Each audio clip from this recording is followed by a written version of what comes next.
time to go on a vacation, and who better to tell us than our friends Mark Haldeman with he's the president of Columbus Travel. Thank you for being here.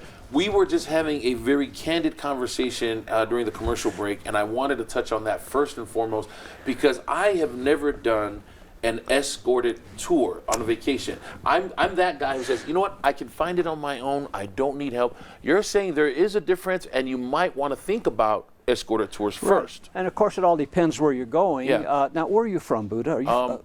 Are you, well, originally I'm from Southern California. I grew up in Samoa. Okay. It's a long list. All right. Yeah. I thought perhaps Polynesian. You know, if you go to Hawaii, you don't need an escorted tour. But you know, there are a lot of places in the world, Europe and Asia, the South Pacific, that you know we're not as familiar with. You know, a lot of people, like you said, like get a backpack or rail pass in Europe, and they're on their own, figuring it out as they go.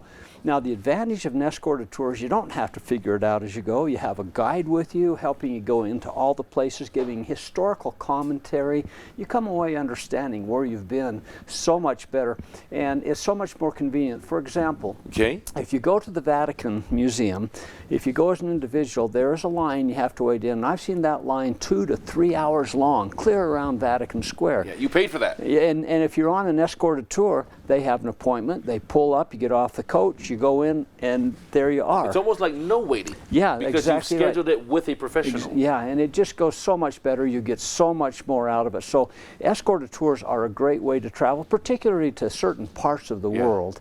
Now we have, for example... Well, really quick, one question that I think is important about this, people might say, well, it's probably going to cost me an arm and a leg. If I do it myself, I'm going to save. You're saying costs are almost the same, if not cheaper, with the escorted tour. You know, and I challenge people, one thing with an escorted tour is you're paying for it all up front. I challenge people, okay, do it on your own, then add up everything you've paid for along the way. See what your total is at the end versus the total at the beginning.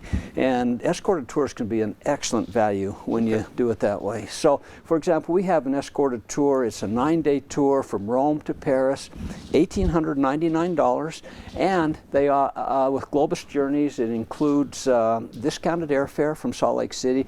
You know, I should have looked this up before. I think the airfare is like $200 out of Salt Lake to join this. So it is really an excellent deal, and Globus Journeys, love working with them. They're one of the very, very best. So people ought to think about escorted tours, depending where you're going, what you want to accomplish. I highly recommend them. Now, your other destination, for me, it seems a little odd. Now that's just because I don't travel a lot, because it's winter now, it's cold. Alaska? Yeah, well, you know, Alaska right now, we cannot keep up with the phone calls. I mean, really? You've heard of the Alaskan Gold Rush, 1898. Yes. I think it's the Alaskan Cruise Rush right now.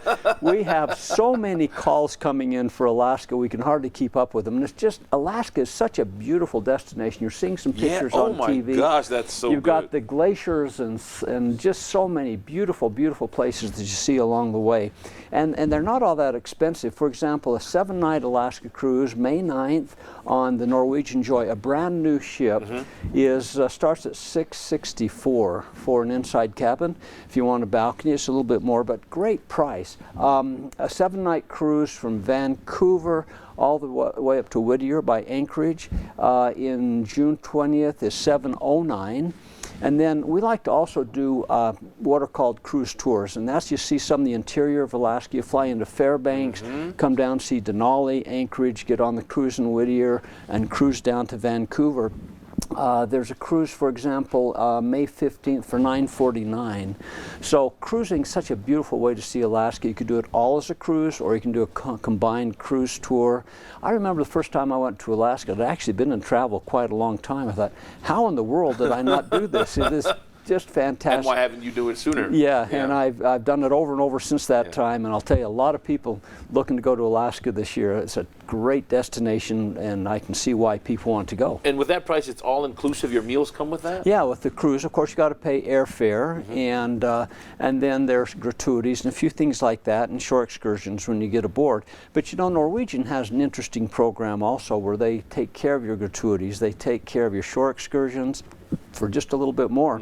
You can get all that taken care of. So our agents at Columbus Travel know all the ins and outs of cruising, how to get the best deal, the one that'll fit you perfectly. So Mark coming on here is just to tease your appetite. You want to call the experts, his employees that are standing by with all the information you need. We will put a link onto the website that's been right there at the bottom of the screen. Just go to fox13now.com and click on the place. Mark, thank you so much. Hey, thank you. See you in Alaska. Okay, good. Yes, I hope so. Thanks.